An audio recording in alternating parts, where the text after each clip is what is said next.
welcome to the Motion Picture Notion. I'm your host, Gabriel Burton, and today I actually want to talk about a movie that came out on Netflix. I've been anticipating it for quite some time now. I'm here to talk about Punk's Dead, SLC Punk 2. I had heard that the director of the original SLC Punk was attached to this one, or was, in fact, doing the sequel, so that gave me, like, some hope. But SLC Punk is such, like, a bizarre kind of existential coming-of-age movie that is done in just a very particular fast-paced, like, in-your-face style, you know? It has a lot of, like, really entertaining elements, it has a lot of humor, but it also has, like, this underlying darkness to it that really captures the essence of, well, you know, life. I really do think that this movie is great, and the idea of a sequel, to me, is questionable. Anyways, I had my doubts. But I'm here to tell you right now, I have seen the movie. It is only an hour and 15 minutes long, so it's actually quite short. It is available on Netflix. And in my opinion, it is actually quite good. It is not as good as the original, but I really did enjoy it. It was done on a way more minimal budget, that is very apparent. Most of the cast returns, unfortunately except for Matthew Lillard, which was really the only thing that was really kind of like bugging me about the movie. I'm like, damn, man, like, you know, I guess, like, maybe they didn't offer him enough money or something, but it's like, come on, man, Matt, what are you doing with your life right now? You're not doing anything. Come on, SLC Punk 2, bro, go for it.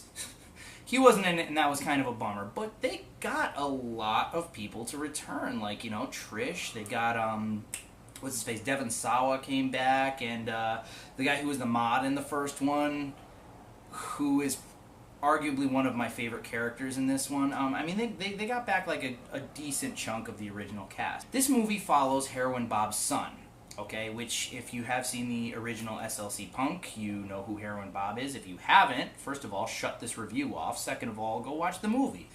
Anyways, it follows his son, okay, who is interesting. Like, it's supposed to take place 19 years later. You figure maybe like 2004, like the end of the goth era / beginning of the emo era, kind of like when I went to high school deal. And you have Heroin Bob's son, who is at times a bit of an annoying character, but he also captures a lot of like the teenage angst that we all have, the heartbreak that we all have when we've lost that first person that we really, really care about. You know, that way that we sort of pretend that we don't give a shit about anything when in actuality we do, and it's just kind of our young way of escaping what we really feel. And then when we get older, we sort of come face to face with it and we're like, okay, and then we become who we are really meant to be.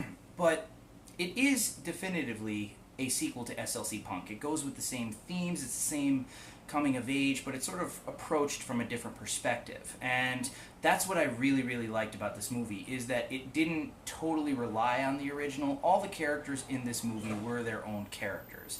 And in their own way, you cared about them and you wanted the best for them. And there is sort of already, at the beginning of the movie, like an underlying darkness that's left over from the first movie. Another thing that I will tell you, it could be construed as a spoiler. Okay, before you shut off the video, alright, it is literally, you find it out the second that the movie opens up. If you consider that a spoiler, then shut the video off right now. 3, 2, 1.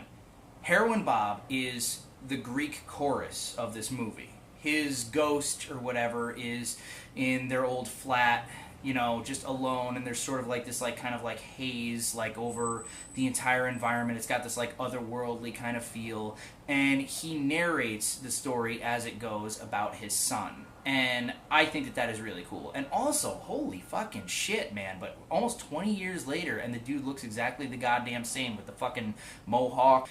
Anyways, it was a good movie. It had a lot of themes that were reminiscent of the original, but I also feel that this movie had its own reason for existing, because it sort of brought the whole story full circle. You start off all lighthearted and rebellious, and then it's like, holy shit, this dawns on you, this is really dark, and goddamn, this is what life really is. And then it's sort of like, but you know what, man, things are gonna be okay. Like, you're gonna learn to kind of like roll with it, and like, and that's sort of like what SLC Punk 2 was. And as such, I thought it was pretty clever. Alright, it's a very short watch, very entertaining. It's got some very funny moments in it. It is not the original, nor is it as good as the original, but those who are fans, I think you will at very least have been expecting a lot worse. And that's all she wrote.